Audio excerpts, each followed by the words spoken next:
Good evening, everybody. Welcome back to Mythgard Academy. This is session number 11 on the peoples of Middle-earth. And tonight we are treated to something so that we're going to discuss the history of the Akalabeth chapter in the peoples of Middle-earth. And almost immediately in that chapter, Christopher Tolkien is going to get really confessional. And in fact, what sounded at first like, oh, let me just interrupt in order to make to confess a mistake that I made. And then it sounded like I was going to be a one-off, right? He was going to confess that mistake and be like, yeah, I made this mistake. I need to correct this for the record and then move on, right? Except he totally doesn't move on, and it becomes the entire theme of the of the entire chapter. And I'm so here for it. So this is going to be really fun. So I would like to begin as a preamble just to emphasize I would just sort of the posthumous message for Christopher Tolkien.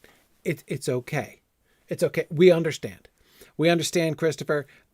We have tremendous respect for the work that you've done, not only in the editing of the history of Middle-earth, but even in the editing of the Silmarillion. And it's absolutely okay. I'm not going to judge you. It's fine. it's fine. Yes, as Jackie says, Christopher seems to he deserves a hug after this chapter. That was very much my feeling, as he just kept beating that drum. This is the most confessional chapter in the entire history of Middle-earth that I can remember. I mean, remember there was that one bit where he sort of waxed confessional for a while. Wasn't it in the middle of the in introducing the Wanderings of Hurin section in the War of the Jewels? Where Christopher got kind of where he started going off about his editorial principles in editing the Silmarillion, and how he regretted some of those and would do it differently now and that kind of thing. That was the sort of the meatiest revelation that Christopher's had as far as his editorial processes, his later reflections upon his editorial process. And of course, by the time he's here, right, by the time he's volume 11, 12, it's more, it's like 20 years after he did the work editing the Silmarillion. So he's now really looking at that in retrospect. Anyway, and so you can see as time has gone by, Christopher is being harsher on the editing of the Silmarillion than Tolkien was on The Hobbit, in the 60s. But anyhow, so I'm not trying to tease Christopher for this, but it was so prominent, and I'm not going to shy away from it because I think it's by far the most fascinating thing in this whole chapter. We see, in fact, I was reflecting while reading this chapter. I'm like, now I want a whole book. I want a volume 13. I mean, of course, it's too late now, but I want a volume 13 of the history of Middle-earth, where we just get him going through the entire published Silmarillion and telling us all the things all the changes that he made to the original texts and why he regrets making them. Right? Wouldn't that be cool? Oh my goodness. That just to kind of to be as totally, even brutally transparent as he is throughout this chapter on his editorial process, such that I almost found myself losing the thread. There are parts of this chapter that I was expecting I was going to really want to focus on. For instance, I was, when he was describing at the beginning of the chapter the overall structure and how Tolkien, we'll go over that in a little bit. But he mentions and then he inserted this long rider into the end. And so whenever Tolkien takes a whole passage, right, and shoehorns it in in a later revision, like a totally new passage, that's always really, I'm always interested in that, right? Like and so I totally was expecting, I'm like, oh yeah, we're going to spend a lot of time looking at that writer and how it changed the story and what it suggested about what Tolkien was thinking. By the time I got to it, I was like, yeah, whatever. That's not what's interesting here, right? What I'm here for in this chapter is Christopher talking about his editorial process. Anyway, so I'm going to shamelessly focus on that a great deal tonight because I find it absolutely fascinating.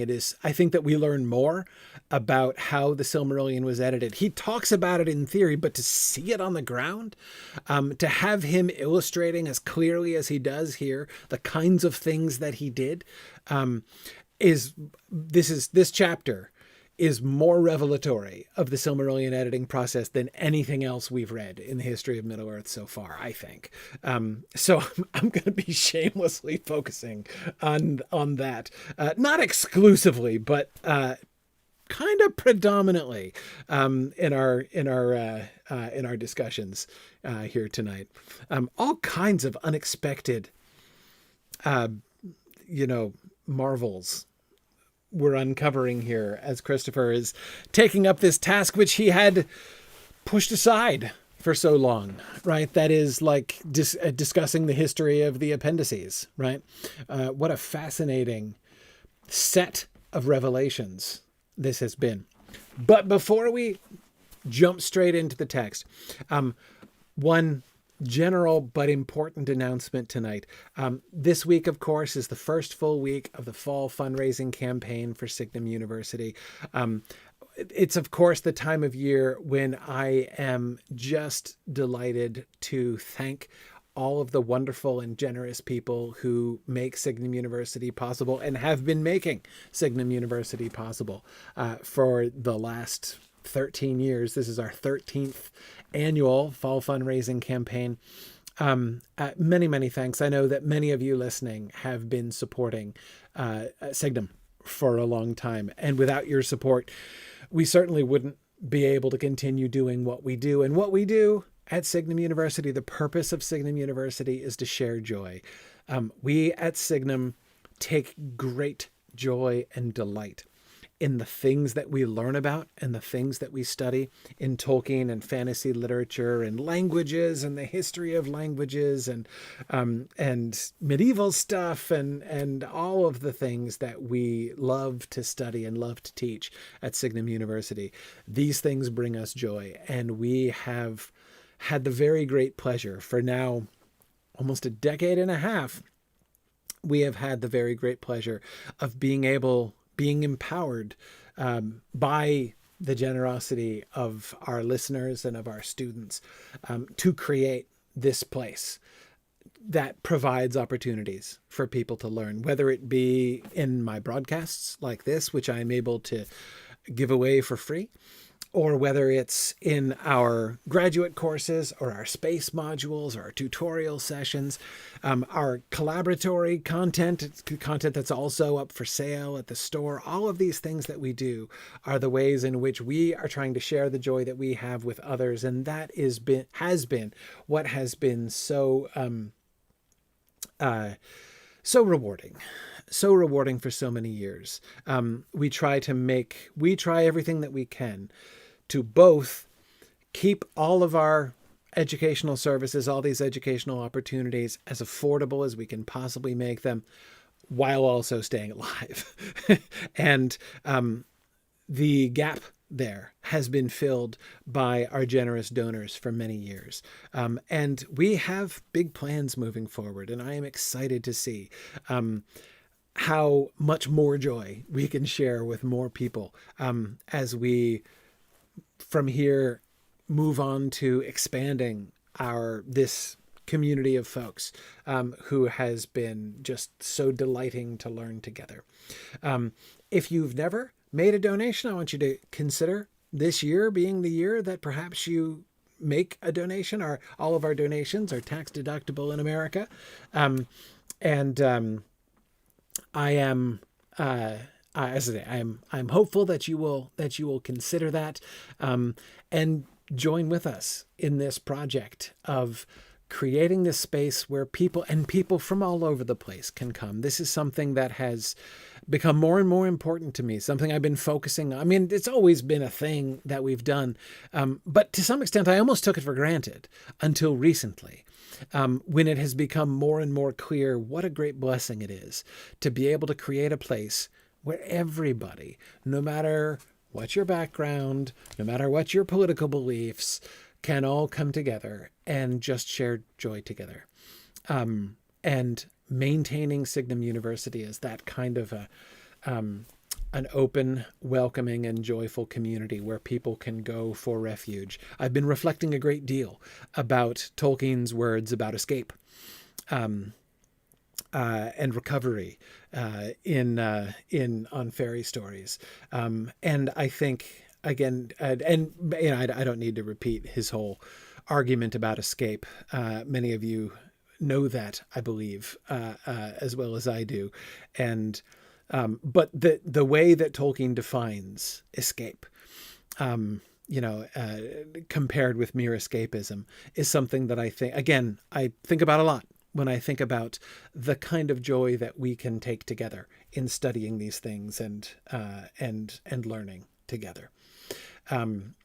And again, this is so increasingly, I am convinced that the work that we're doing at Signum University is an important work in this way. And again, all of you who help to contribute, who help to support Signum and help us to continue that work and to continue to make it available year after year, are really joining with us and helping that work. So I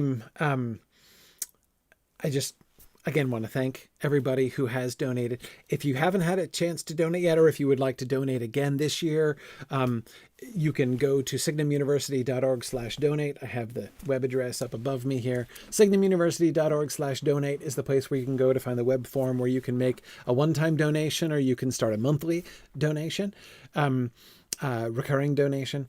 And of course, if you are already a donor and would like to, consider perhaps increasing your donation, you can do that too. Best thing to do, send an email to donate@signumu.org and they'll help you do that. They'll help you figure out the best way to do that. All right. Thank you.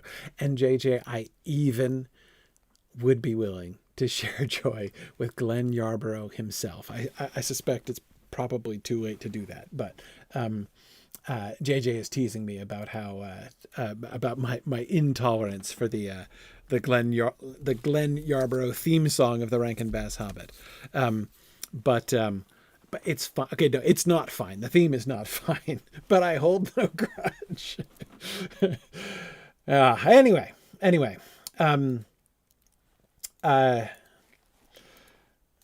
Yeah, well, so 9 years too late to, well, no, it's okay. I don't think I would have wanted to have him on the show and talk about it, but it's fine.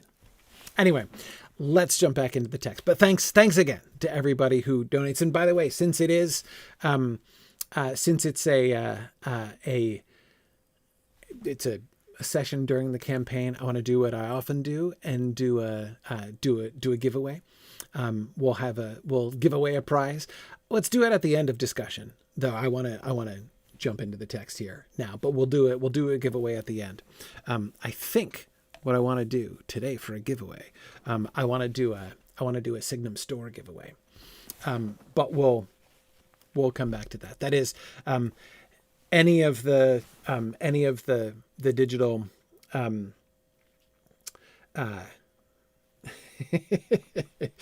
any of the lecture sets and stuff that we have available for sale through the store. Lots of premium content there. You can pick any of the things on our Signum store that you like, and we'll give it to you if you win the drawing. But we'll do the drawing at the end, so it's true. It means I'm gonna make Scott stay awake if he wants to. Sorry, Scott. I don't know why I'm teasing you so much tonight. I'm happy that you're here. That's all. But anyway, so let's let's let's jump into the text. All right. First, a synopsis, which I am sure that we all find useful at the beginning of this, because of course the Numenor story has been going on for a long time, and you have to go all the way back to volume 5 of the History of Middle-earth to remember the beginnings of that story. And we discussed that like 7 years ago, or even longer ago. So here's Christopher's synopsis. In the History of Middle-earth, I have given no indication of how this work, the Akalabeth, a primary narrative of the Second Age, developed into the form given in the published Silmarillion, or when it first came into being. The early history of the legend, that is the Numenor legend, closely related to the abandoned story The Lost Road, was studied in Volume 5, where the 2 original narratives of the fall of Numenor, which I called FN1 and FN2, were printed. In Sauron Defeated, that is Volume 9, I gave a third version, FN3, which I have ascribed to a fairly early stage in the writing of The Lord of the Rings. The massive development of the legend in the work called The Drowning of Anadune, closely associated with the Notion Club papers and the emergence of the Adunaic language, was studied in Sauron Defeated, where I ascribed it to the first half of 1946.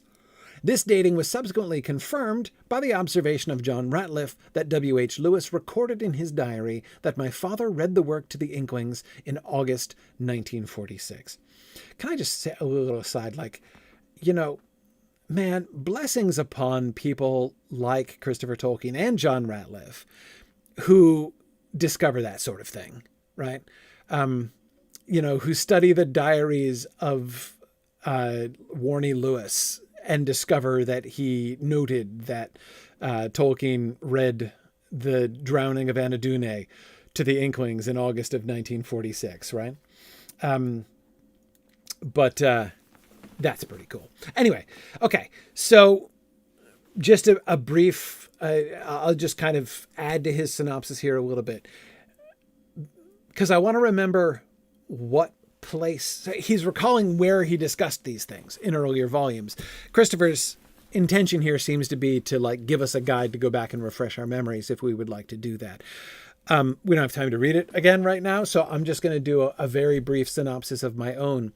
Remember that originally when Tolkien was writing his mythology, right, there was no other age but the First Age, right? There was the Elder Days was it.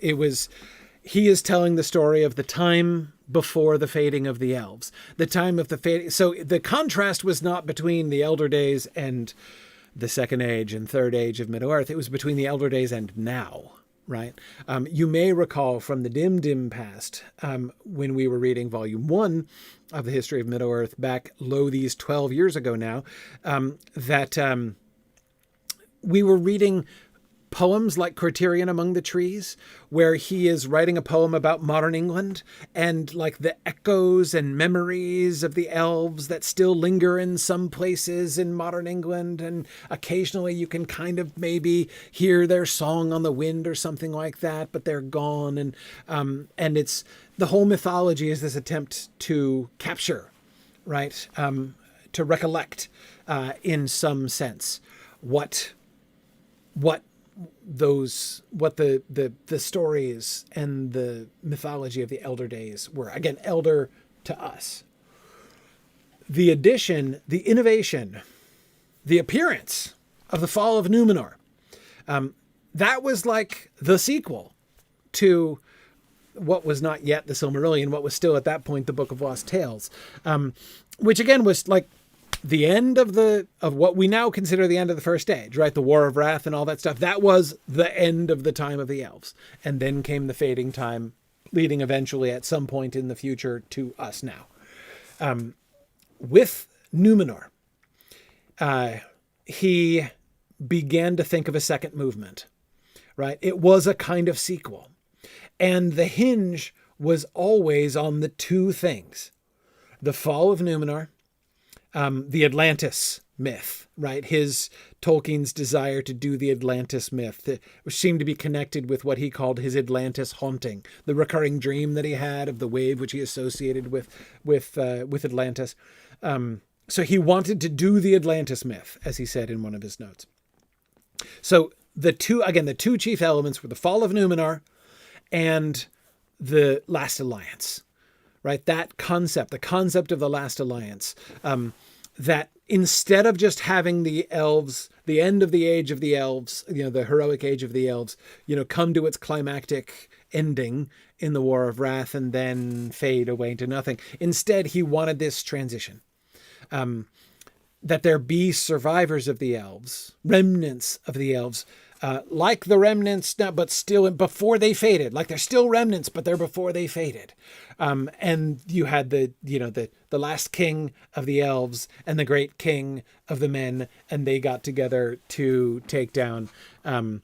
Sauron was always the bad guy in both the fall of Numenor and then the Last Alliance. So those two concepts were key to the whole thing. The whole idea of Numenor grew, it seemed, out of the desire to say, okay, so the fading time for elves began and the time of humans started. What was that like at the beginning, right? It's almost like he had the a similar impulse, just as there's ancient memory of now long past and faded elves still living in England in the 20th century.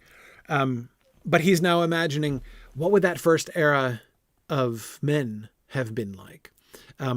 They must have been very great indeed. And of course, he was already starting to think, though he hadn't really leaned into this too much as of yet, of those peculiar stories in the Middle Ages of like foundling children showing up in boats, but they're foundling children in like really, really rich funeral boats, and nobody knows where they came from. And the children are like enormously gifted and powerful beyond the powers of the other men who take them in, and they become great kings and leaders, right? Shield Chafing is one of these. Bayo is one of these. Exactly. It's a very, and yes, Eric, that concept, this is a surprisingly pervasive myth in the Middle Ages. That is the idea of like the remnants of a great and fallen civilization who then go among the lesser barbarians, and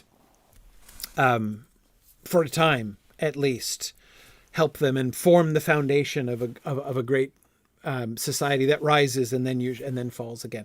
From this, Aeneas and the fall of Troy, right, to Brutus, and the rise of Britain. Yet Arthur is involved in this, absolutely. Again, the separate stories, like Shield Chafing and stuff like that. This was just kind of a thing. And Tolkien was interested, sort of professionally interested, you might say, in these kinds of myths. So you had those two ideas. First, the idea of the sequel, expanding the transition from the elder days of the elves into the realm of men, adding to that, right, the Atlantis myth plus the fall. Not that the fall of Numenor is the Atlantis myth. The Atlantis myth and the Last Alliance, right, as like adding to that transition, and then later he begins to season that also with this particular interest in these, like, the remnants of a lost civilization coming among the lesser men and having that impact. And that's what we see in the later fall of Numenor, especially in the drowning of Anadune. The Notion Club papers and the drowning of Anadune, that's also the time he's writing things like King Horn. He's at Imram. He's really into this idea. And we read all of those things in earlier volumes, mostly in Sauron Defeated, as Christopher Tolkien talks about. But of course, it's while Tolkien is writing, as Christopher mentions here, while Tolkien is writing The Lord of the Rings, that the Númenórean story really began to take root. Became more than just a concept. And by concept, remember, I mean The Lost Road and the Notion Club papers, both of them, sort of play with that concept of Numenor without themselves being Numenorian histories, right? Both of them are modern stories, but they're modern reincarnation time travel stories, right? It's about the echoing of the fall of Atlantis throughout history, right? Throughout family lines. Yes, Jackie, it's very strange that Michael inherited the dream without the two. Like Tolkien says, he only found out later that Michael had always had that dream too, which is really interesting. But anyway, so yes, as I say, the Atlantis concept was there, but the development of the Numenor story, the expansion of the Numenor story and the drowning of Anadune, this was happening while he was writing The Lord of the Rings, or perhaps I should say while he was meant to be writing The Lord of the Rings. There were, of course, 2 points in The Lord of the Rings where he stopped writing for quite some time. The second one was largely when he was writing this stuff, when he was getting so caught up in the Notion Club papers and the drowning of Anadune and the invention of the Adonaic language, which Christopher points to here, that he actually, and it's kind of like Faramir's fault, vaguely, right?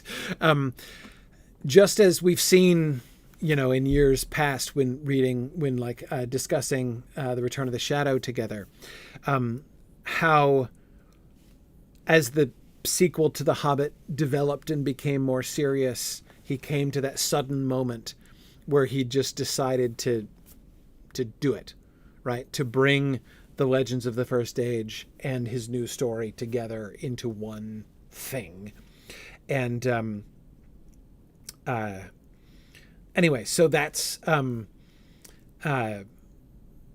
that decision seems to have had a big impact on this as well. So when he gets towards Gondor, again, especially remember, it's the conversation between Faramir and Frodo where all of this stuff about the history of Gondor, and therefore also of Numenor, begins to kind of come out. And this seems to sort of spark things for him. And he ends up off on this whole huge Numenorian tangent, including inventing the Adonaic language. Anyway, so that all got kind of out of hand. So where then, Christopher, is the Akalabeth in relationship to these things? Let's keep going.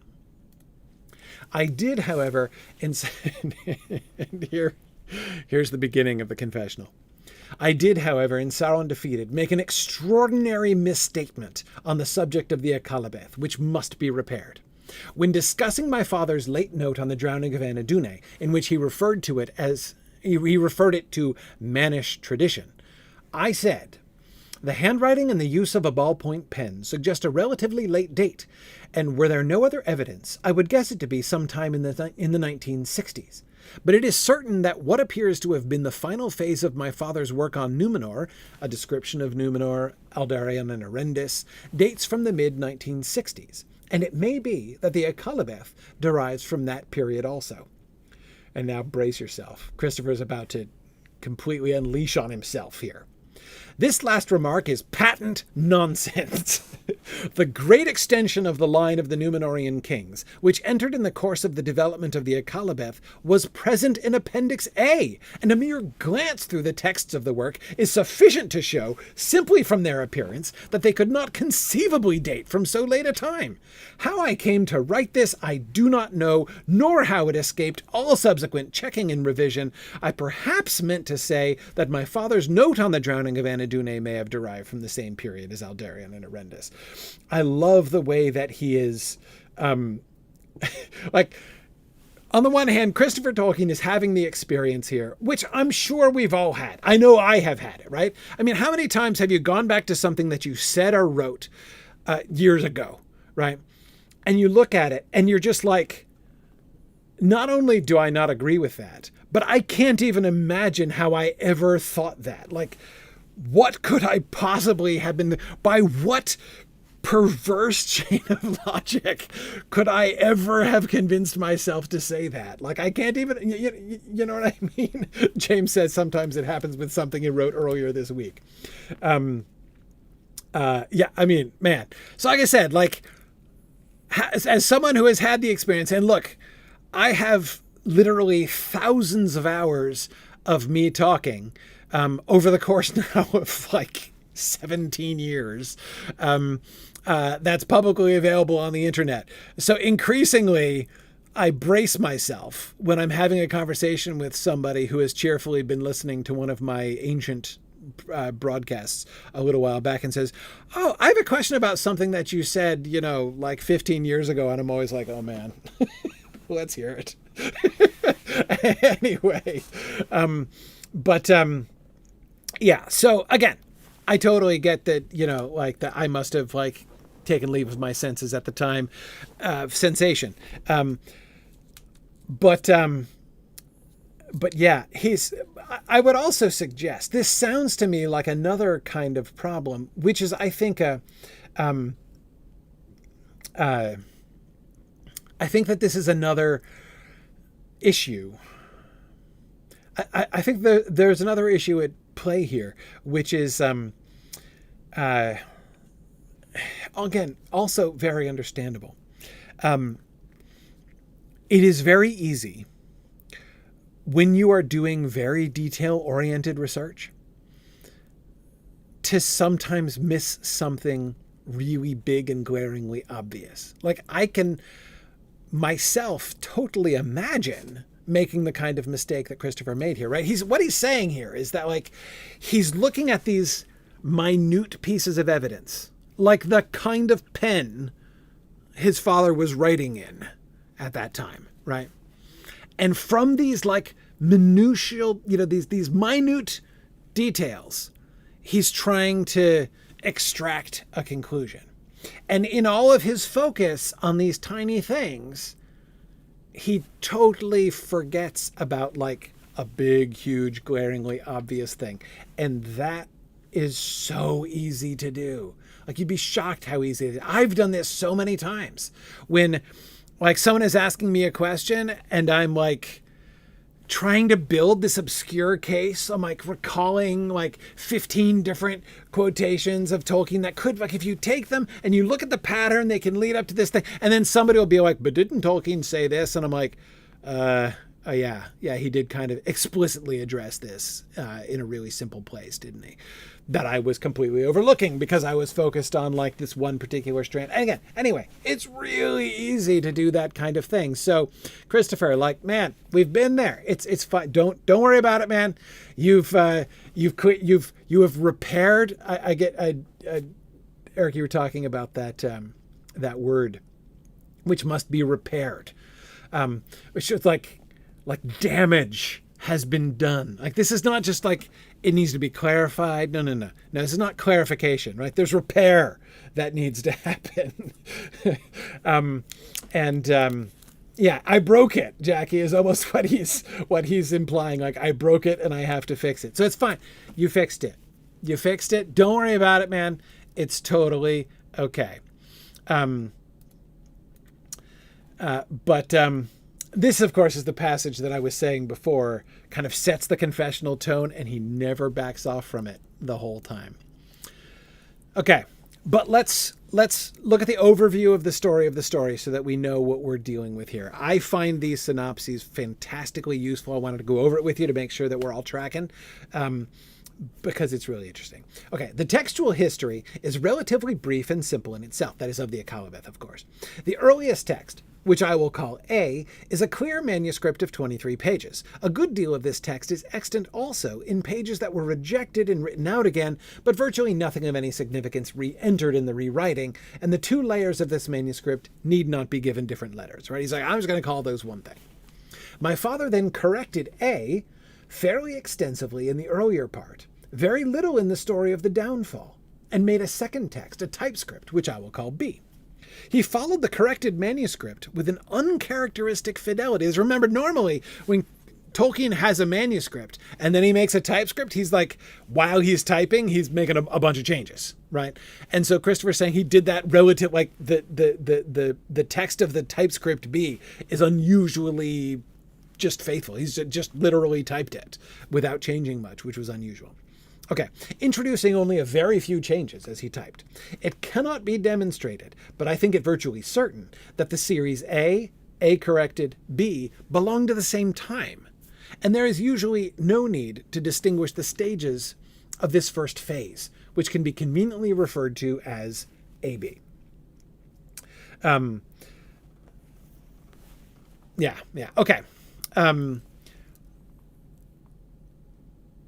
So, all right, so that's the first stage. So this is the first stage of the Akalabeth. One thing that I would draw attention to here.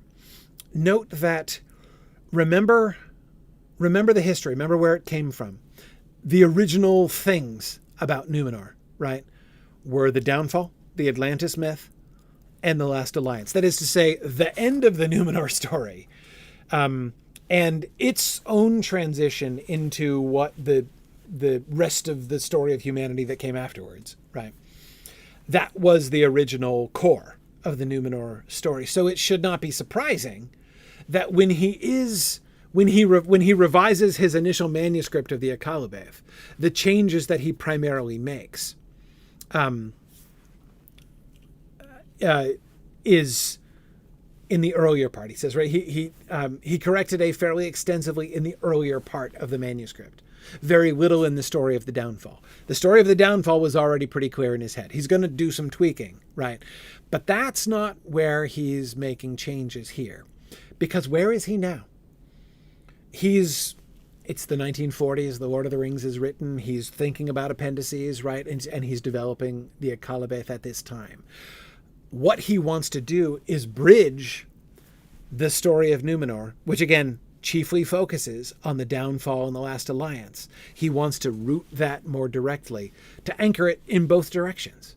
Anchor it to the first age, anchor it to the third age. Because the first age was already well developed, even back from the Book of Lost Tales. Not that he changed a lot, but you know what I mean. Like the concept of the cycle of legends that was the first age is established early, right?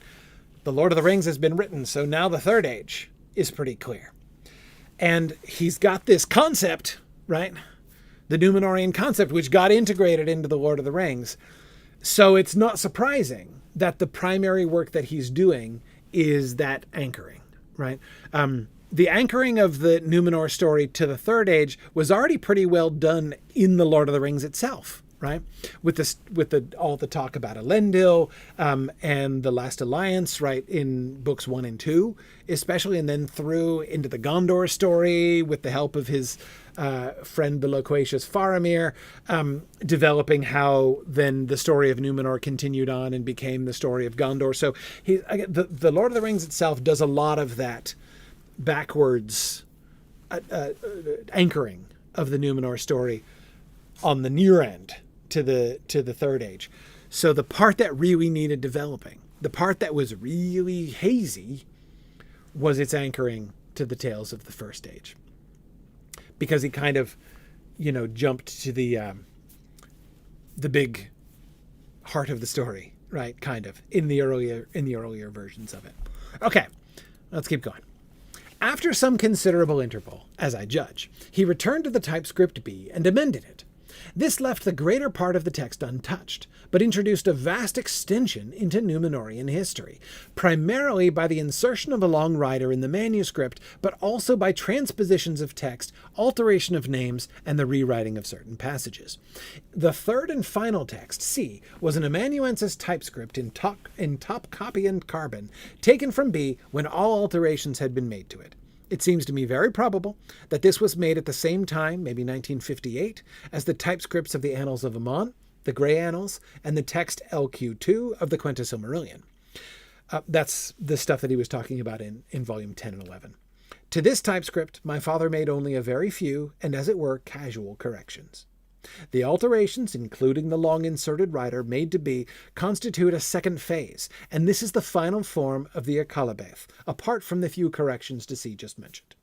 There are thus only two original texts, the manuscript A and the typescript B, but the corrections and extensions made to B represent a significantly different layer in the history of the work. To make this plain, I will call the typescript B, as subsequently altered, B2.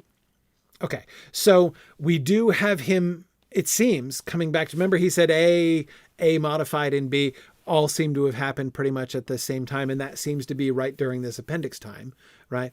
Then he set it aside and came back to the typescript later on, made changes on the typescript, and then had it retyped as typescript C. And that seems to have been after a gap of time.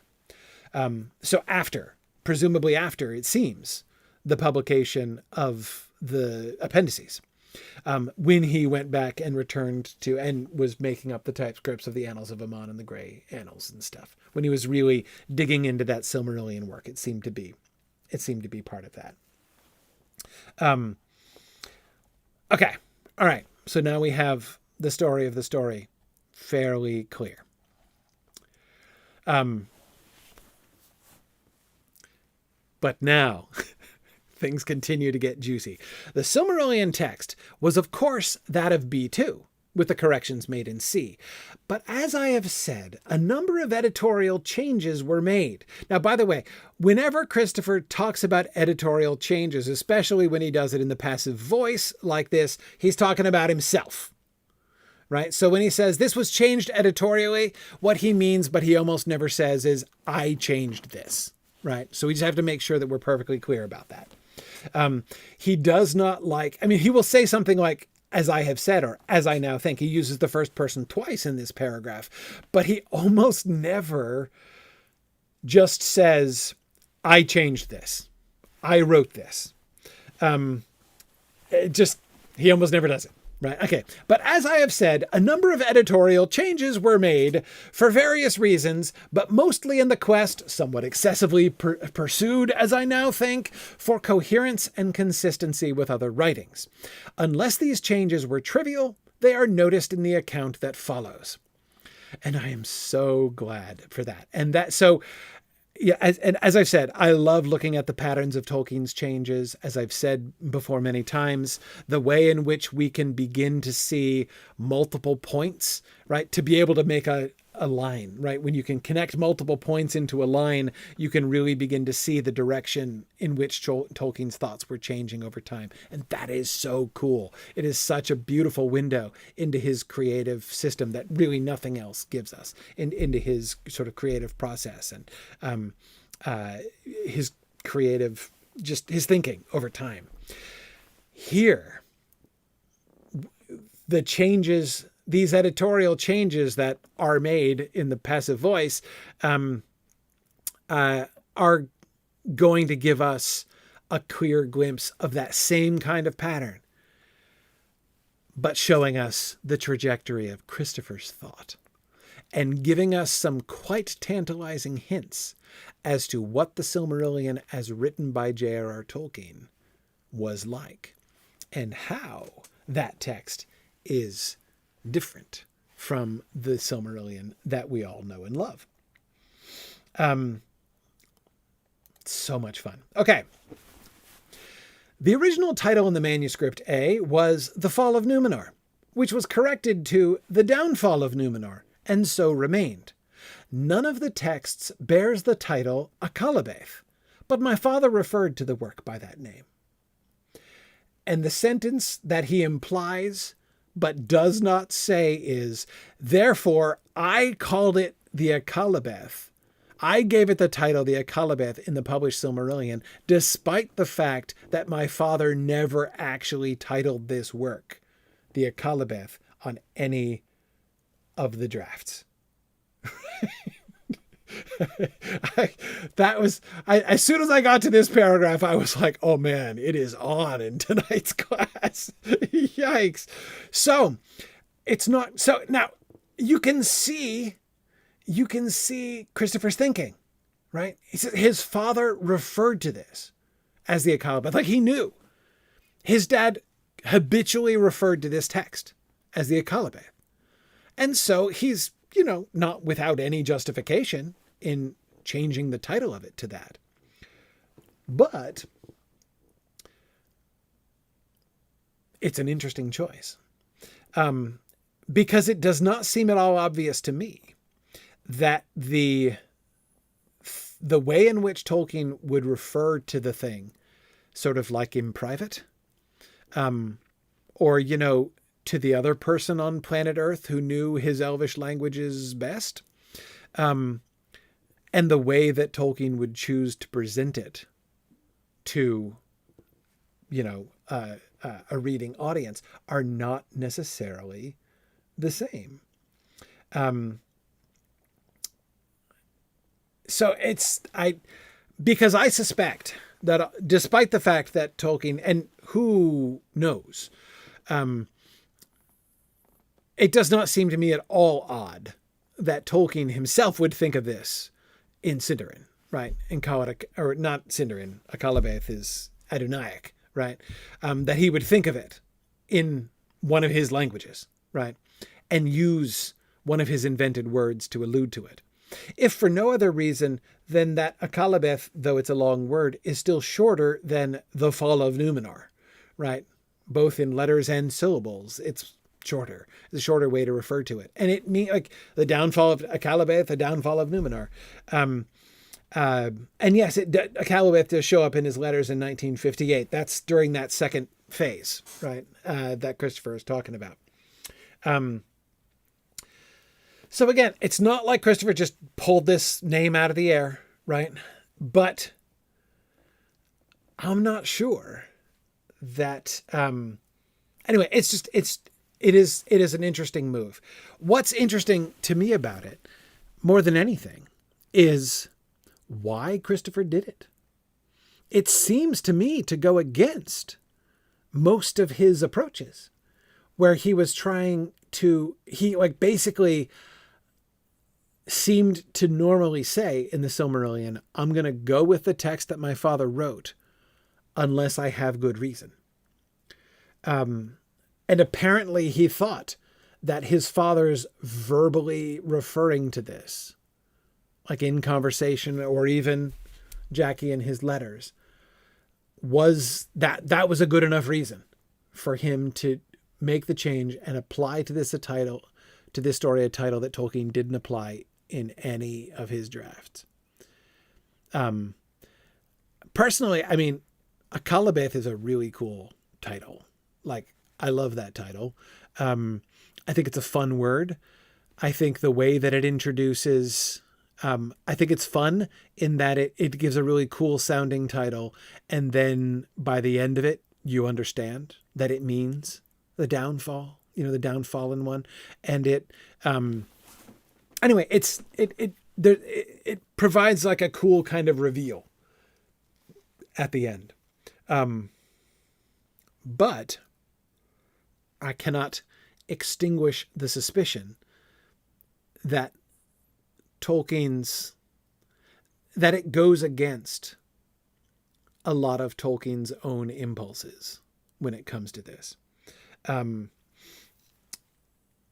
It does avoid spoilers, but sorry, when I say Tolkien's own impulses, the impulses I'm referring to are he was a very good and a very conscientious teacher of his own languages. We've seen many examples in the discussions in this book so far of how he goes out of his way to provide, little Rosetta Stones for his readers to help them to decode his languages and to begin to learn them. So it's not like Tolkien didn't like that sort of thing, right? But what he doesn't often do is just present something like this, something as big as a main title, and just say, I'm not going to just be puzzled by that. And I'm only going to reveal what it means at the very end. Like it's just not how he normally goes. But anyhow, this is only the first example, followed immediately by the second major example. And this one, of course, as you know, is particularly important to me. The authentic text begins, "Of men, Alfwine, it is said by the Eldar that they came into the world in the time of the shadow of Morgoth." And in essay is the Silmarillion version of the Akalabeth, the published Akalabeth. "I removed the address to Alfwine." Look, he didn't even use the passive voice there. He just flat out said, "I removed it."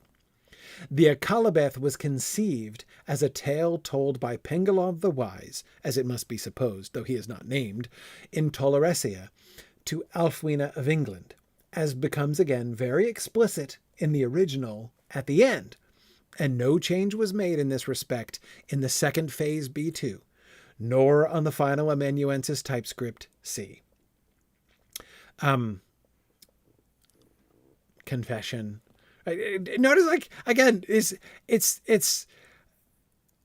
is practically like, I can't think of another word besides confessional, right? He's just like, I did it. I did it. I'm even going to use the first person. I removed the frame entirely. Now, we've talked about this.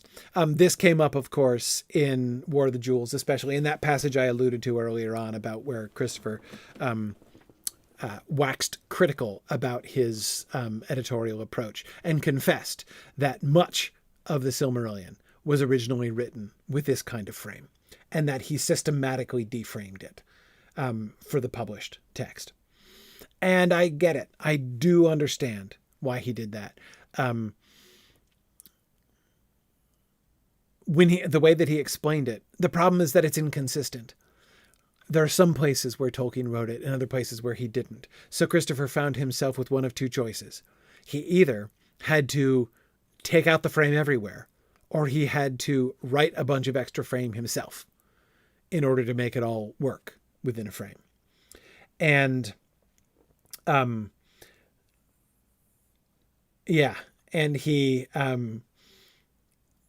he chose to remove rather than to add. And that's consistent with his whole thing. But it's hard not to grudge it.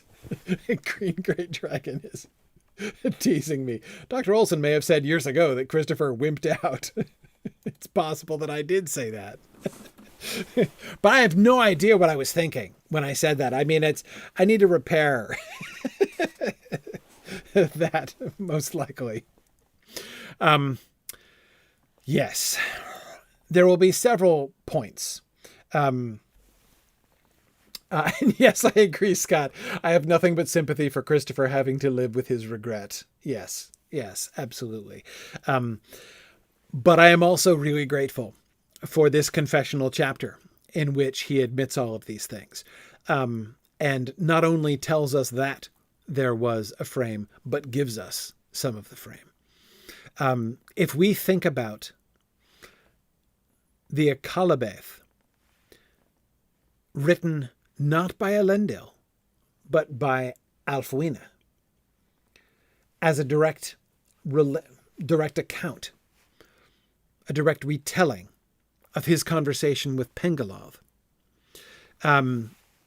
it really changes the Akalabeth. And we are going to Green Dragon, I know you were joking, but I can't rule out that I did say something like that also. Yeah. Anyway, we'll come back to this. There'll be more examples, but frame examples. Let's talk about this more when we get to the frame at the end, which is even more significant. Okay. Here's a Tolkien change, not a Christopher change. In paragraph 2, Earendil's ship was named Vingalot in AB, but this was changed to the otherwise unrecorded Ealote in B2.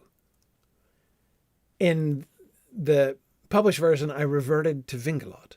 The name Rothinzil is derived from the drowning of Anadune. So here we have Christopher presented with a fascinating puzzle. In the later version, in the second phase of the writing of the Akalabeth, Tolkien clearly and explicitly changes the name of Eärendil's boat. Big change right there. And Christopher just says no. And again, I can sympathize with it. Now notice, this is in violation of his normal procedure, where he normally takes the latest version as the rule, right? Eric, I was fascinated by the fact that although Christopher appends a note, an end note to this paragraph, in that end note, he tells us about Rothinzeal and what Rothinzeal means, but he doesn't tell us what he believes Eolote means. He gives us no speculation about that, which I find really interesting. Anyway, normally Christopher says the later thing is the one that I'm keeping. But here he takes the clearly later thing and goes back to the old one. And I think we can see why, because this is random. Like it's otherwise unrecorded. It's the only place in his entire corpus of notes where Tolkien changes the name. It changed before from Wingelotte and stuff like that, all the way up to Vingelot. But anyway, this kind of a change, right? Since it's not attested anywhere else and seemed to be a random one-off idea, he doesn't go with it. But again, in doing so, poor Christopher is forced to make an exception to his own standard editorial practice. Poor Christopher was really put upon here. Scott, it sounds like something like that. Lotte, if Lotte means flower, as Eric tells us, remember foam flower was what Rothinzeal means. Foam flower, like flower of the sea, basically. Eolote, Scott, it does sound like it's got Ea at the front of it, right? Which sound more like flower of the world or flower of being, right? Flower of existence. I don't know if that's the cosmos bloom, Eric, exactly. Something like that.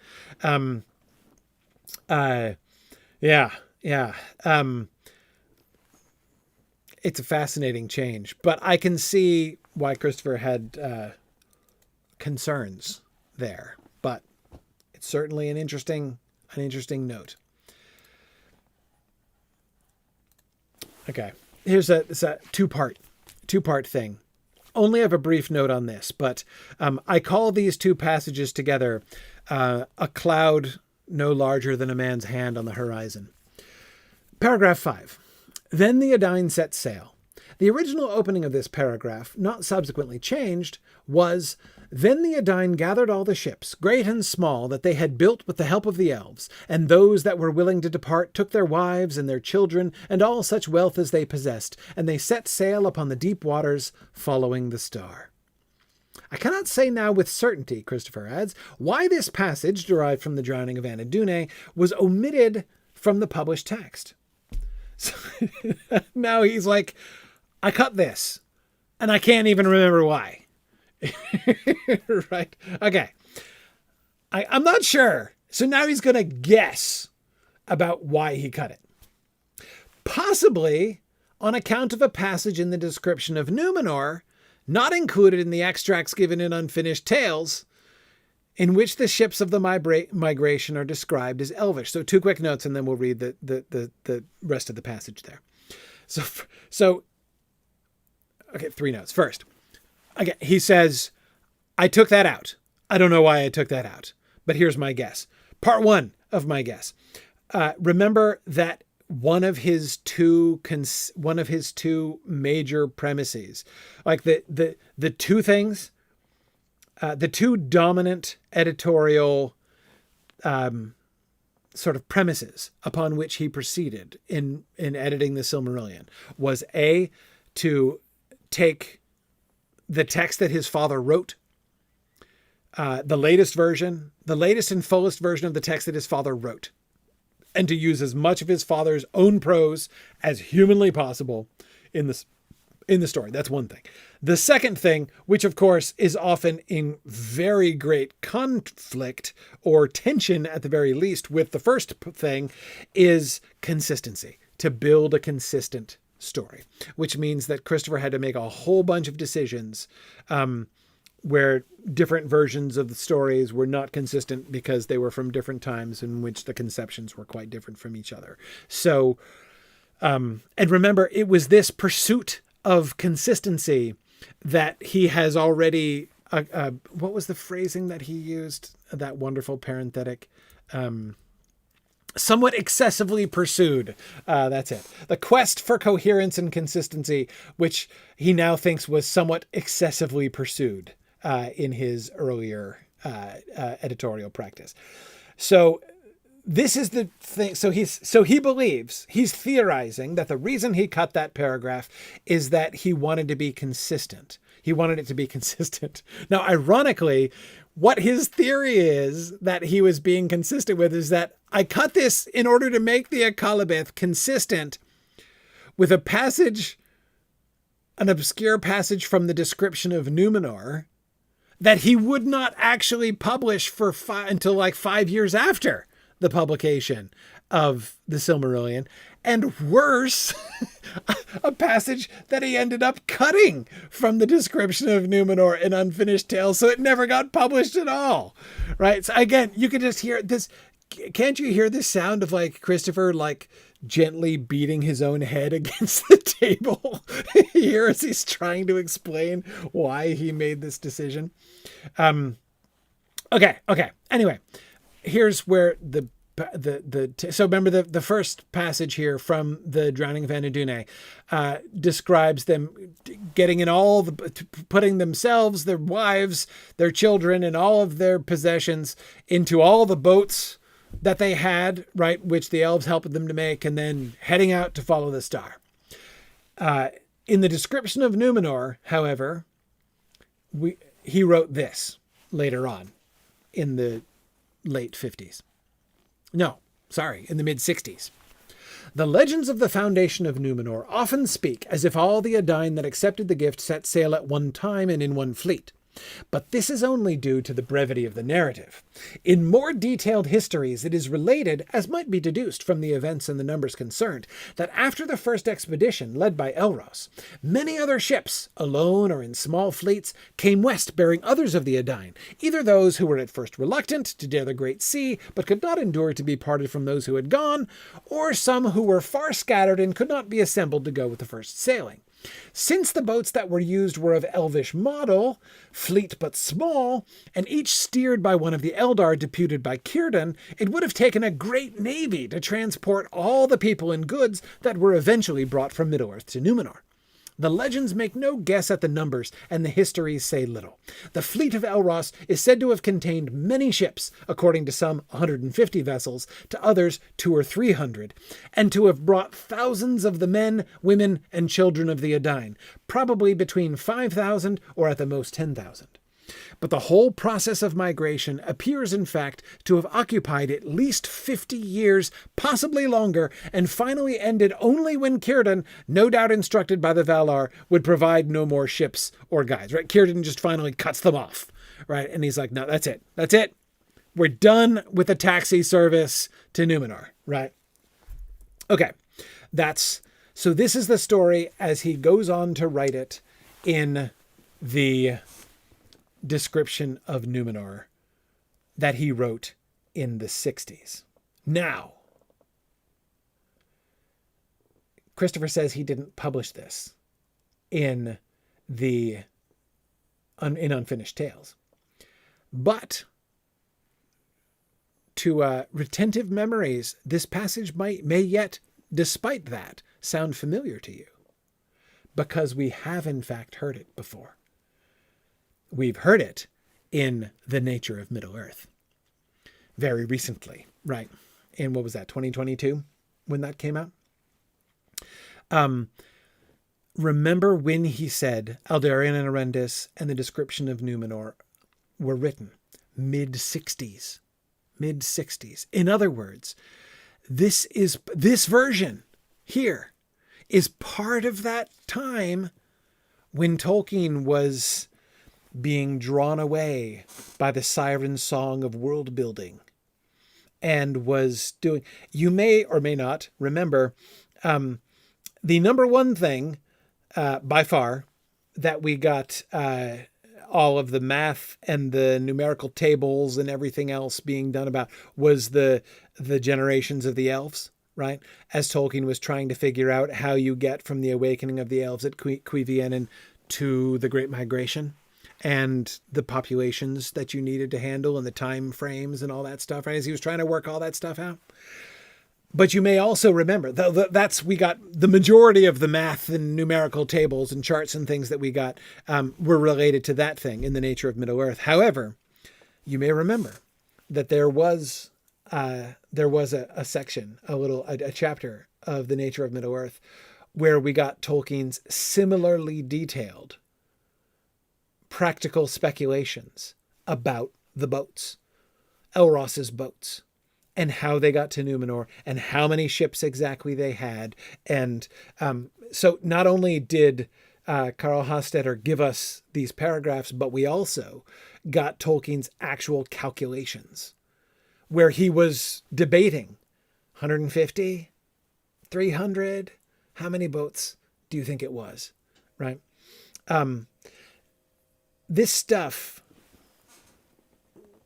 what we're seeing here from afar is a glimpse of the fascination with realistic, even mathematical world building, which essentially prevented Tolkien from finishing the Silmarillion because he got caught up in trying to answer all of these questions instead. And that is the passage that Christopher Tolkien says led him to delete that paragraph, because he was wanting to be consistent with that stuff. Anyway, interesting. Okay. Now, Elros and Elrond, his brother, paragraph 8. The words in the published Akalabeth were descended from the three houses of the Edain were an editorial change. So he wrote that. So Christopher said they were descended from the three houses of the Edain. A change from were descended from the lines of both Hador and Beor. Now, he doesn't explain why. Do you see why he made that change? Why does Christopher say we're descended from the three houses of the Edain instead of we're descended from the lines of both Hador and Beor? It seems, I'm guessing here because he doesn't explain it, but it seems like he felt like he was catching his father in an error. This is like, well, they were connected to the Haladin also through the intermarriages, you know. I mean, like Hurin and Huor both are children of both the Haladin. You know, remember there was the double marriage? You may or may not remember this, but the two children of the House of Hador and the two children of the House of Haleth were both got married, right? Anyway, like that's so it sounds like this is Christopher just saying, if I leave it, we're descended from the lines of both Hador and Beor. Somebody that might seem like an inconsistency. So I'm gonna clear this up. But Eric, yes, I think there may be a reason why Tolkien might have chosen that particular omission. It is, despite the fact that I can appreciate Christopher's zeal for consistency, I can imagine Tolkien embracing a potential inconsistency or wanting to emphasize Hador and Beor specifically, instead of just replacing that with a vague direction towards the three houses of the Edain. But wait, there's more. Near the end of the paragraph, the span of years granted to Elros was said, in all texts, to have been 7 times that of the men of Middle-earth. But on one copy of C, that is the final typescript, remember, my father changed 7 to 3 and placed an X against the statement that Elros lived for 500 years. The reading many times in the published Akalabeth was an editorial substitution. Here, Christopher spells it out a little bit more clearly, right? He's like, okay. So on the one hand, Dad clearly wrote 7 times that of the men of lifespan, 7 times that of the men of Middle Earth. He clearly wrote that multiple times. A, B, B2, C, it's everywhere.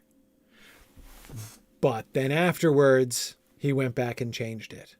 So do you take the consistent reading of every text, or do you take his later thought? And what does Christopher do? Neither, right? Neither. He just makes it vague. Instead of choosing between 7 and 3, he just kind of, well, Green Great Dragon, I'm not going to say wimps out, but he just is in the published text, he says, is given a lifespan many times that of the men of Middle Earth. Yes, a number of times greater than the men of Middle Earth. Yes. And Jackie, yeah, but you'll remember when does Tolkien do that? When does Tolkien go back and reduce the lifespans? He does that during the 60s. When he's doing all the math, right? When he's doing all the calculations. That's when he got obsessed with all this stuff and is like, no. We need to fix these numbers. Why? Because the numbers that he originally made were mythic numbers. He wasn't doing math originally. Right? I feel pretty safe in saying that Tolkien did very little math while writing the Book of Lost Tales, right? Perhaps even no math at all. I'm not saying that math ruins myth. What I'm saying is that the two bases are quite different. If you choose a number because of its mythic impact, you don't necessarily need to be worried about the math, about how it works out. And 7 times that of the men of Middle Earth is a very mythic number, which means very much more. And 7, which is a very special number. Now 3 is a special number too. And so you'll notice that like the change that Tolkien made on TypeScript C is not like suddenly totally deaf to myth, right? When he did decide that he really wanted it he wanted to change the lifespans because he was doing all this math, he still didn't abandon the mythology, right? And was like, I still want a mythically significant number. But a much smaller one, right? Yeah. Anyway, and I agree, JJ, 5 is right out, clearly. Okay. So cool. And now Christopher makes one of his classic blunders. Paragraph 19. The doom of the world, they said, to paragraph 23. Then the messenger says, so this is in the debate with the messengers from Tolerancia. Christopher says, scarcely any changes, and none that need be recorded, entered the text in B2 in this part of Akalabeth. There were, however, some minor editorial alterations made in the published text. Tell us about these alterations that were made, Christopher. In paragraph 21, there is in the original a complex interchange between thou and you in the reply of the messengers, according as they are addressing the king or referring to the people as a whole. For example, thou and thy people are not of the firstborn, but are mortal men, as Iluvatar made you. Or, and you, thou sayest, are punished for the rebellion of men. In the published text, you was employed throughout. In paragraph 23, within the girdle of the earth was changed to within the circles of the world, and the love of this earth to the love of Arda.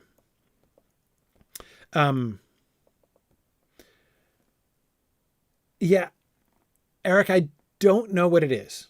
I don't know what it is. Christopher just seemed to have a blind spot about the second person pronoun. Like I just, every time it comes up, literally every time it comes up, Christopher is like, yeah, Dad was like wicked inconsistent. He just is changing, but sorry, he didn't say it like that because he wasn't from New Hampshire. But anyway, it was very inconsistent, right? And he's just like, yeah. So I just fixed it. Right? He's always doing that. He's always doing that. I forgive you, Christopher. It's fine. We all have blind spots, and but for your strengths, where would we all be? However, this was a very consistent blind spot of Tolkien's, because as we saw just recently, earlier on in the appendix on languages, where he talked about this explicitly, Tolkien, that is, the difference between you and thou is not just a difference in number between singular and plural, though that alone is enough to explain the inconsistencies. Thou, king, singular, and thy people, that is the people of you, the king, are not of the firstborn, but are mortal men as Iluvatar made y'all, humans. And you, y'all, plural, and humans, thou sayest, are punished for the rebellion of men. So thou, the king, say that y'all, humans, are punished. So again, it's perfectly consistent if you just think of it in terms of number alone. But then when you add in the additional layer of emphasis that Tolkien discussed in the appendix on languages about the familiar and the formal as well, I think that is, I think that's it. Potentially, Christopher is painting over and changing all of the pronouns to you. Christopher is potentially just painting over what could be a really gentle distinction. Now, it seems to me less likely. Of course, the place where this is really conspicuous is in the Athrobeth,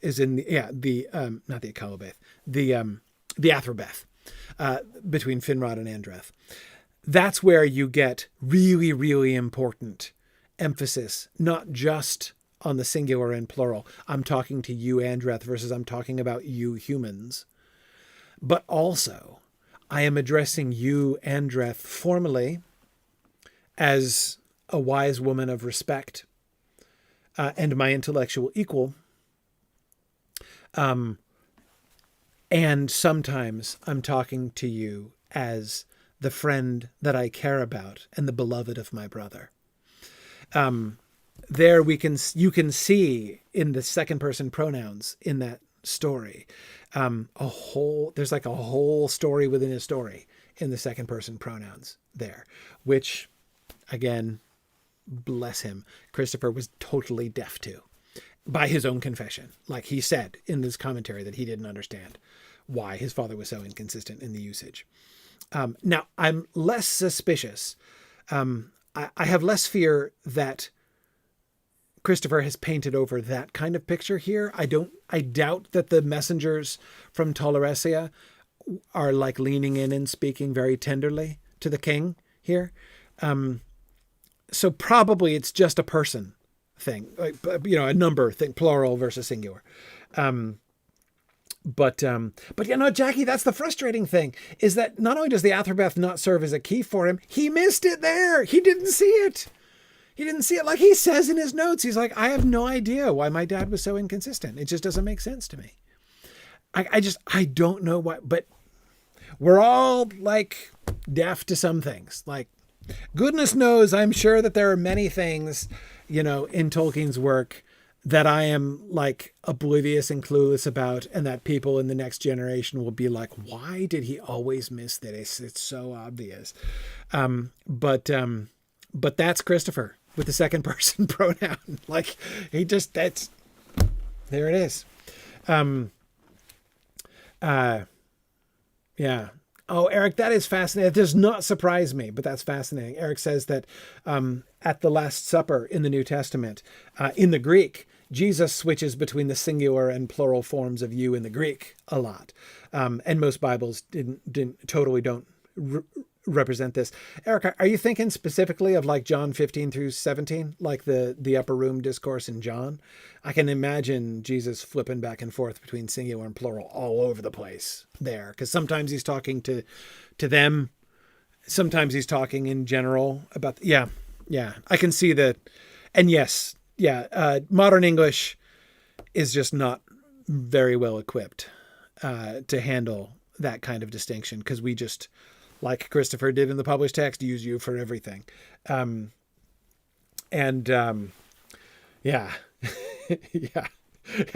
Jackie, there's a reason I had a pretty strong guess as to which passage he was talking about there. Sorry, Jackie and I are alluding to the fact I teach a Bible study on Sunday evenings.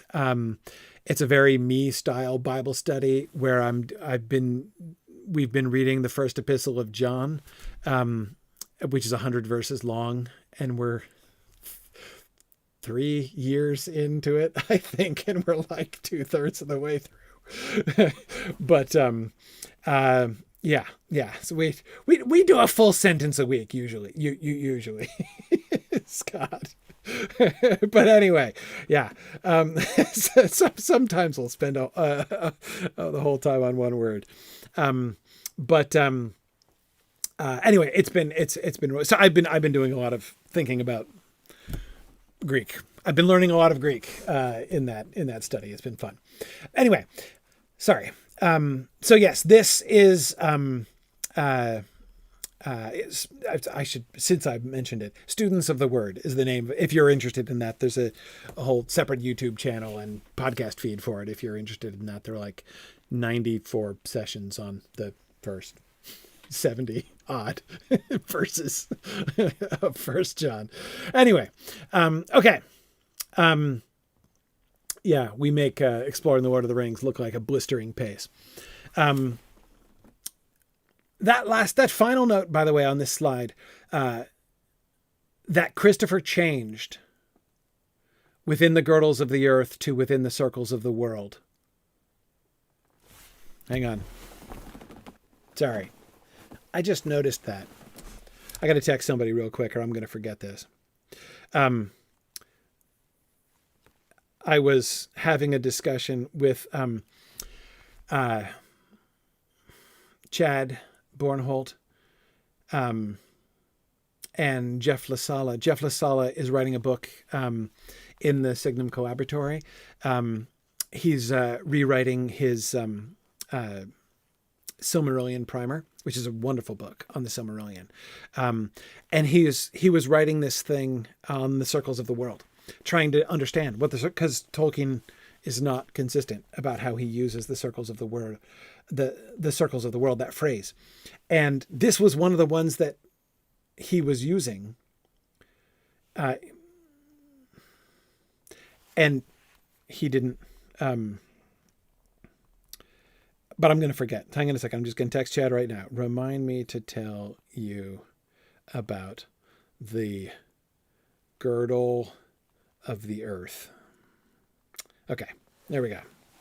Sorry, some live scholarship going on.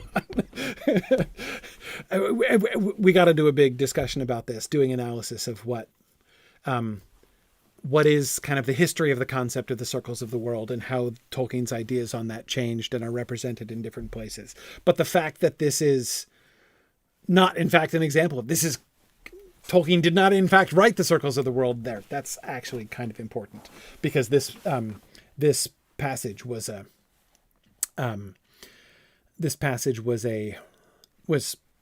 one that really came up a lot in our discussions. Okay, sorry. All right. Got to tell Jeff and Chad about that. All right. Let's keep going. Back to the frame again. So in the paragraph of the Akalabeth that reads, "In all this, the elf friends had small part," that is during the rebellion and stuff now at the end. The end of this paragraph, from "lending the maid against Sauron," was altered in the published Akalabeth. The authentic text reads, and by the way, even Christopher's use of the word authentic, which he keeps using, sounds almost like a, mea culpa. Anyway, but the king's men sailed far away to the south, and though the kingdoms and strongholds they made have left many rumors in the legends of men, the Eldar know naught of them. Only Pelargir they remember, for there was the haven of the elf friends above the mouths of Anduin the Great. Pengalod implied, no doubt, that after the great division arose among the Númenóreans, the elves of Eresia were cut off from any knowledge of the imperial enterprises of the king's men in the further south of Middle-earth. But with the removal of Pengalod and Ælfwine from the published text, the Akalabeth lost its anchorage in expressly Eldarin lore, and this led me, with, as I now think, an excess of vigilance, to alter the end of the paragraph. This was the first appearance of Pelargir in the narratives of Númenor.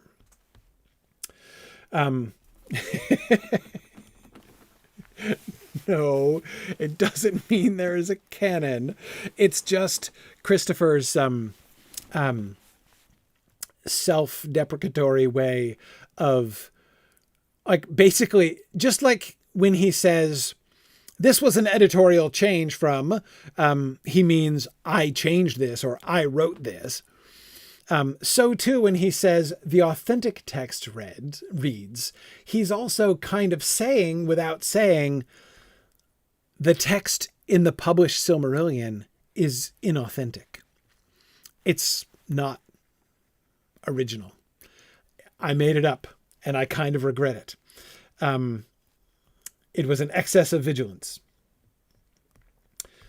That's interesting. So yes, the reference to Pelargir, the reason that Pelargir gets emphasized, and the reason that the rest of the strongholds in the south of Middle-earth are not named, is exactly because the Akalabeth was not written by the Númenóreans. The author, or at least the speaker within the text, has never heard of them because he's an elf, and therefore only knows the name of Pelargir, which is where the elf friends were.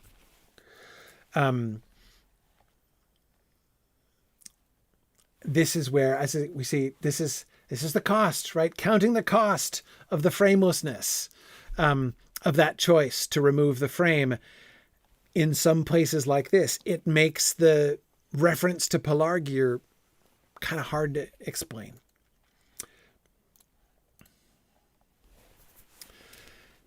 And men saw his sails coming up out of the sunset. Paragraph 41. In the first sentence, the words gleaming with red and gold of the sails of the ships of Ar-Pharazôn should read gleaming with red gold, a phrase that goes back to the drowning of Anadune.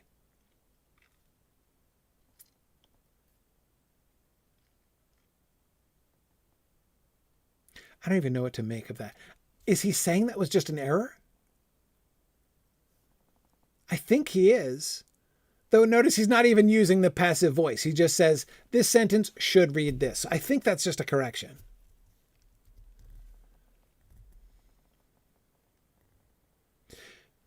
I could get on a whole sidetrack about the difference between red gold and red and gold, but I'm not even going to do it. Okay. In the second sentence, I altered the original text. Here we go. Oh man, when he's speaking in the first person with the active voice, he's like really making a confession. I altered the original text, Umbar, where there was a mighty haven that no hand had wrought, to Umbar, where was the mighty haven of the Númenóreans that no hand had wrought. In view of Appendix B, Second Age 2280, Umbar is made into a great fortress of Númenor. nearly 1,000 years before the coming of Ar-Pharazôn. So there's that reference to Umbar being made into a great fortress of Numenor 1,000 years before Ar-Pharazôn. So in his desire to make the text of the Akallabeth consistent with Appendix B, Christopher changes Umbar, where there was a mighty haven that no hand had wrought, to Umbar, where was the mighty haven of the Numenorians that no hand had wrought.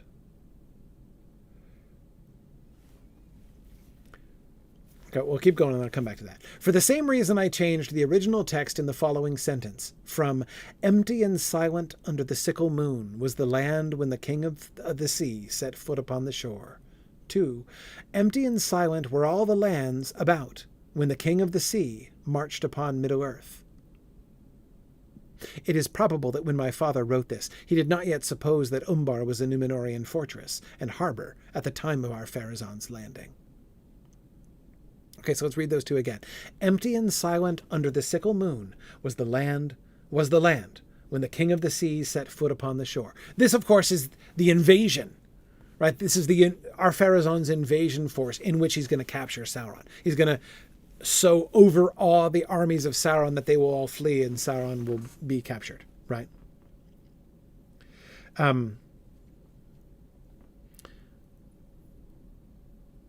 So Christopher changed it to "Empty and silent were all the lands about when the king of the sea marched upon Middle-earth." Christopher's concern is that, again, this seems to be an inconsistency, because we know from Appendix A and B that Ar-Pharazôn, landed in Umbar. And we also know from Appendix B that Umbar was a great fortress of Numenor. So if the Numenorian king lands on the shore by one of the great fortresses of Numenor, which was run by the king's men, why is the Middle-earth empty and silent? Shouldn't there be a whole welcoming committee out to be like, "Oh, hi, king. Welcome to Middle-earth, king. Welcome to your Numenorian lands abroad," right? I mean, I think that that's Christopher's problem here, is that he thinks that Tolkien's original sentence, "Empty and silent under the sickle moon was the land when the king of the sea set foot upon the shore," makes it sound like it was the undiscovered country or something. And which is weird.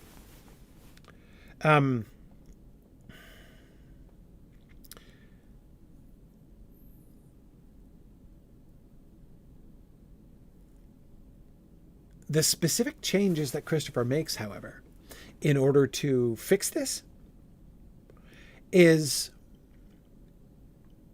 odd. I find it odd in a couple ways. It's odd on the one hand because there seems to be... Scott, I also miss the sickle moon.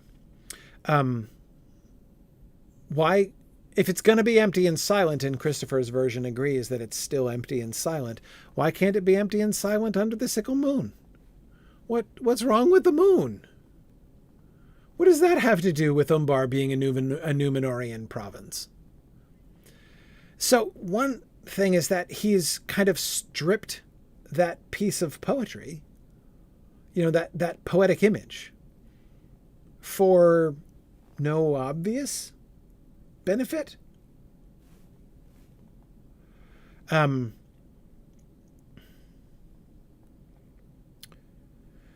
Because maybe someone would say the moon shouldn't. I can't see why that, even Tolkien hadn't worked out the cycles of the moon through the entire Second Age. Why can't there be a sickle moon? When Ar-Pharazôn lands in Middle-earth? It's one thing to be worried about the phases of the moon in the Lord of the Rings, right? He's got scars, right? Christopher's yeah, we're not getting into the phases of the moon again. Forget it, right? Ixnay on the Unme. Maybe. But yes, Scott, exactly. The echo of the sickle of the Valar. Yeah, I miss it too. I miss it too.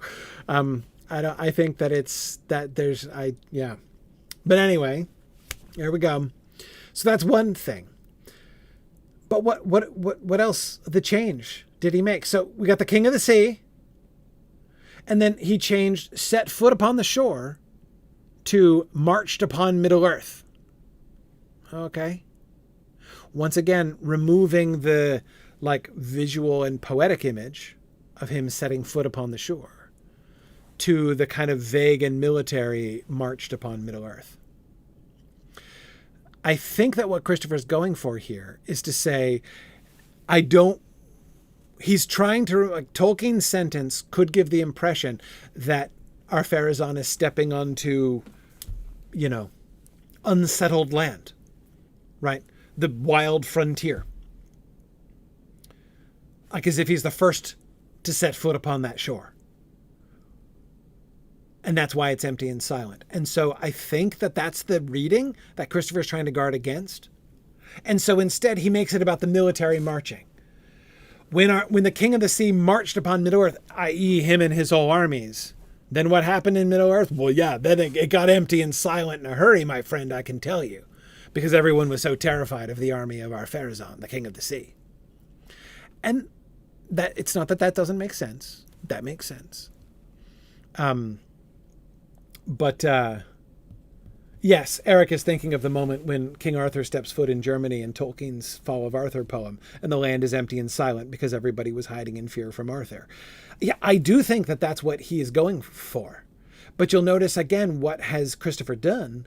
Christopher has, in order to try to fix the one problem where he thinks there might be an inconsistency, where he's guarding against, he's not just trying to prevent an actual contradiction. He does that in many places. But even here, this is where I think why he's been accusing himself of being perhaps too zealous to guard against inconsistency. He's not guarding against an inaccuracy or a contradiction. He's guarding against a possible misinterpretation. It's possible people will take this sentence that way, and then it'll seem weird and inconsistent. So I'm going to step in to prevent that. And that, I agree, that's way too zealous. I think he shouldn't do it. I think that that's a mistake. Because we lose not only the sickle moon that Scott and I like so much, but the idea, what is so mythic, what is so epic, Eric, about exactly that? It's not Arthur's army that frightens all the Germans into emptiness and silence, right? When it's Arthur, right? That's what makes that cool.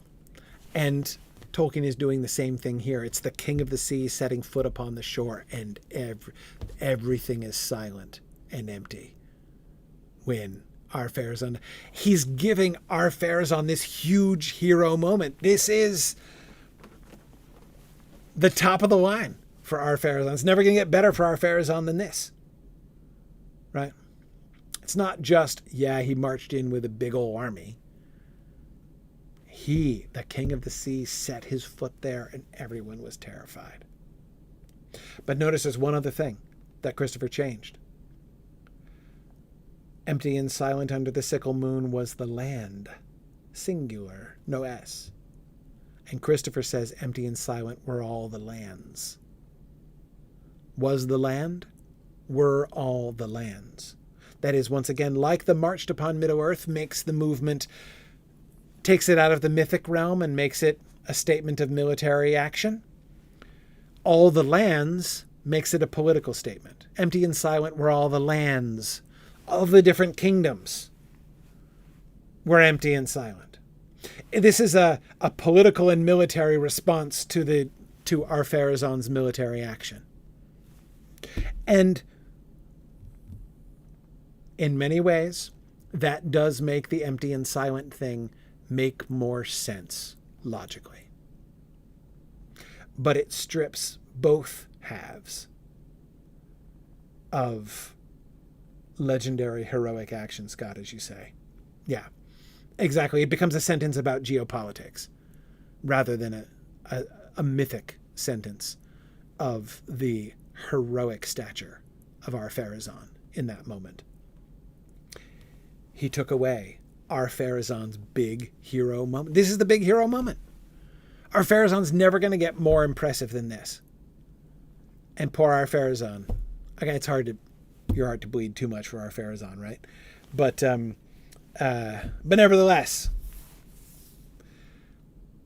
I bet Christopher Tolkien did Ar-Pharazôn dirty isn't something you thought you'd learn tonight, right?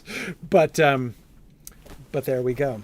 And Jocelyn, I think it's hard to see this and not draw the conclusion that Christopher has a general tendency to make things more prosaic than poetic. Most of the time, when he gives us the two things, here is the authentic text and here's what I put in the published Akalabeth, almost every time he does that, the one that he put in editorially is less poetic.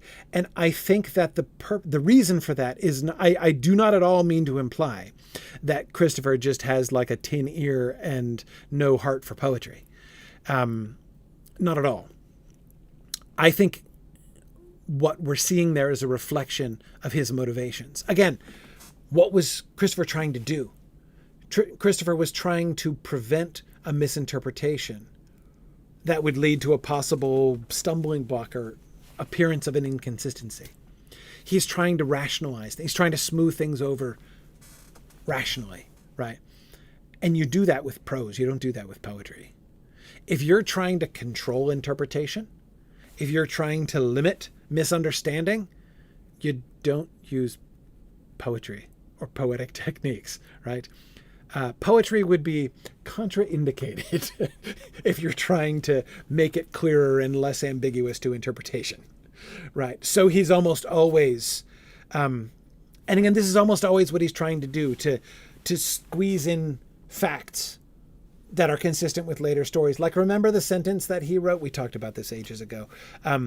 That little short sentence about in the published Silmarillion about in the story of Beren and Luthien, when Celgorm and Curufin are kicked out of I almost said Thangarodrim, are kicked out of Nargothrond, and Christopher shoehorns in that little sentence in the published Silmarillion saying, "At this time Celebrimbor forswear his father and remained," right? Christopher added that sentence, right? Because he wanted to squeeze the fact in to answer the question, but how does Celebrimbor, son of Curufin, end up still being around in the Second Age and stuff? Answer, because so Christopher just squishes that in there. But the sentence itself is like it even feels a little out of place in the paragraph. It's just here's a fact, right? Just want to let you know.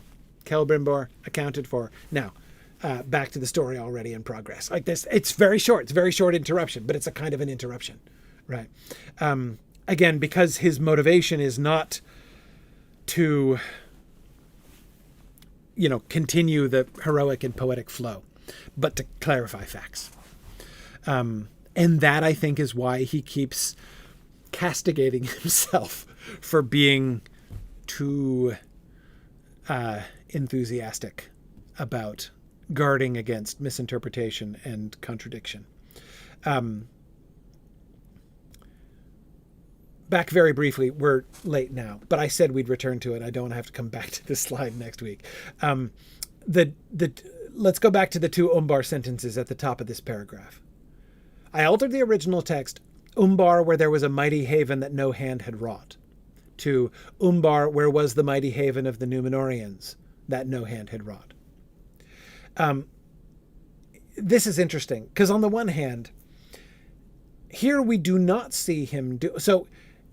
In the second example we were just talking about, he takes out the sickle moon, he takes out Ar-Pharazôn's foot, right? He takes out all those that poetic stuff and makes it geopolitical and prosy. He doesn't take out the poetic thing the first time, right? With the Umbar thing, where was a mighty haven that no hand had wrought. The poetic thing is the idea of a haven that no hand had wrought.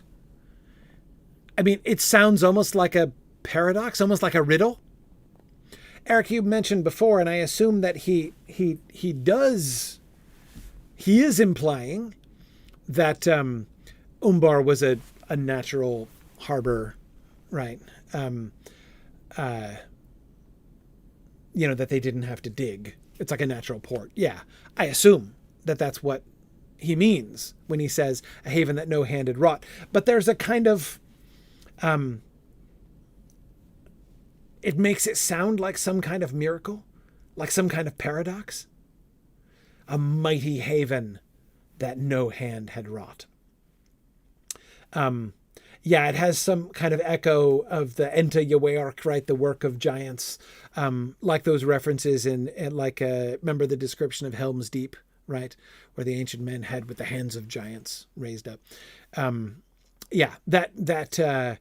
has that kind of atmosphere, right? And again, sounds almost like a contradiction. Like, how can you have a mighty haven if no hand wrought it, right? Christopher, this time, does not take out a single word that his father wrote. He merely inserts a fact into the middle of it. See, this is like the Celebrimbor thing, but it's a phrase instead of a sentence, right? Umbar, where was the mighty haven that no hand had wrought? He changes one word. He changes a mighty haven to the mighty haven. He changes the article from indefinite to definite and then adds of the Númenóreans, which in my opinion takes the sentence from sounding mysterious and paradoxical to sounding almost comical. This haven was wrought by no hands, and it was the hands of the Númenóreans who did not write it. Right? It's like, okay. So you're telling me that the Númenóreans are the ones who didn't build it? Like, okay. It takes again what was like this sort of cryptically phrased thing and makes it almost comically confusing, right? But okay, all right, sure. But now at least no one's gonna be reading that sentence and being like, but wait a second, weren't the Númenóreans there already for 1,000 years? To which I think Tolkien might have responded. I'm imagining Tolkien responding in his letters to somebody making the mistake that Christopher's worried they're going to make. I think that Tolkien in his letters would say something like, of course the Númenóreans had been there for 1,000. What is that to the purpose, right? All I said was that there was a mighty haven that no hand had wrought. Like, and yes, you find out in Appendix B that it was the Númenóreans. What's the problem here? Like, why are we worried about this, right? Why are we worried about this? But Christopher was worried. He was worried that people would worry. So it's fascinating to see how far out of his way he goes. And it's interesting because when he talks about his I'll end with this. The thing that is to me so fascinating about these concrete examples that he's giving, just the two texts side by side like this. He almost never does this with the Silmarillion texts. And just kind of going through and saying, here's what I changed, here's what I changed, here's what I changed. And when we see it, the thing that we can see here is that although he characterized his own approach, one of the things that he regretted was that he was too shy about changing things. That perhaps had he been willing to be a little bit more proactive, the published Silmarillion might have been even better. And that sometimes he erred too much on the side of not being willing to. So again, with the frame being the classic example, had he taken the plunge and written some additional frame passages so that the frame could be working consistently in the whole Silmarillion, as Tolkien seems to have intended consistently all the way through. Had he done that, that might actually have been a better solution than just taking all the frame out because he didn't want to write passages of his own. But here what we're seeing, both of these two examples are not just examples of like questionable changes. They're examples of completely unnecessary changes where he is intervening in a passage in which he did not need to intervene. There isn't even an intrinsic contradiction. It's just a kind of twitchy paranoia to prevent a misinterpretation that could lead to a perceived contradiction down the road. And you maybe just need to back off that and let it be. So it's fascinating to learn. It's fascinating to see in practice that as much as Christopher did tend to err when he erred on the side of saying, I'm not going to be intrusive, he also has a legitimate tendency to intrude himself in places where he did not need to intrude himself at all.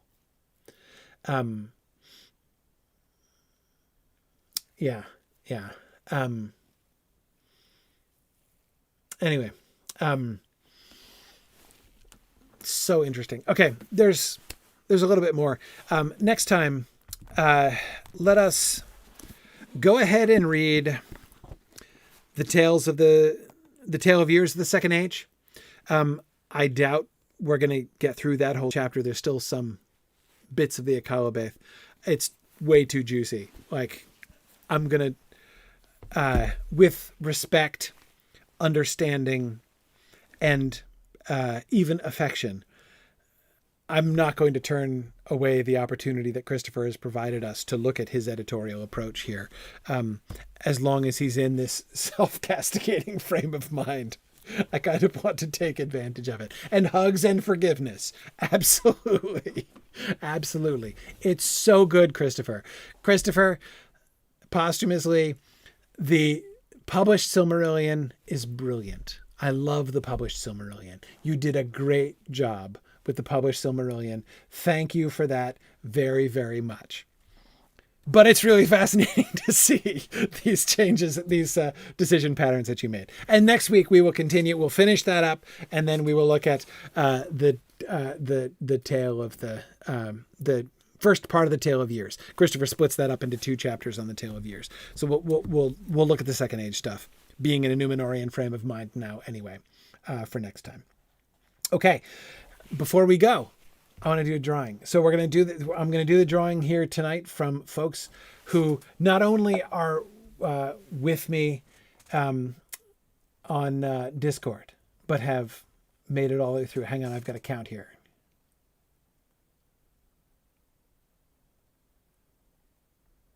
Okay.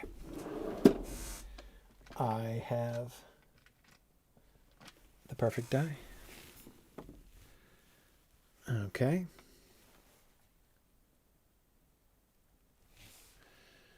James, congratulations. James Liebach, you are the winner.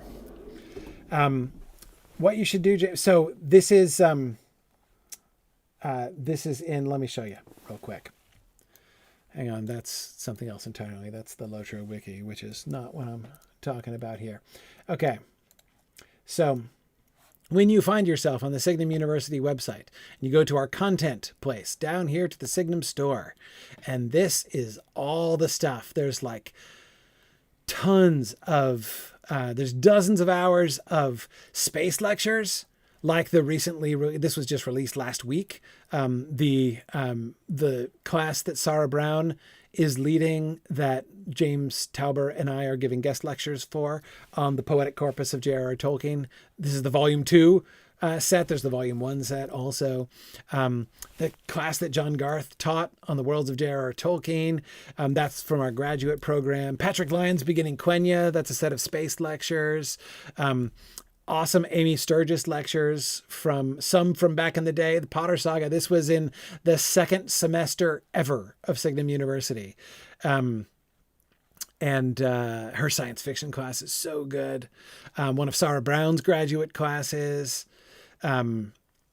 Some really fun space stuff. Anyway, there's all kinds of things in here. You can go through, and there's like multiple pages of all this material. So James, you can go through this page and you can pick anything that you want and we'll get it to you. Congratulations. And thanks again to everybody who has donated to support Signum University during our campaign. If you haven't made your donation yet, signumuniversity.org/donate. I invite you to do so. So James, what you should do, send an email to info@signumu.org. Let them know. Let us know that you, well, I know, but then more people than I will know that you won this, and we'll get you set up with your free stuff. All right. Thanks very much, everybody. See you guys next week. Good night now.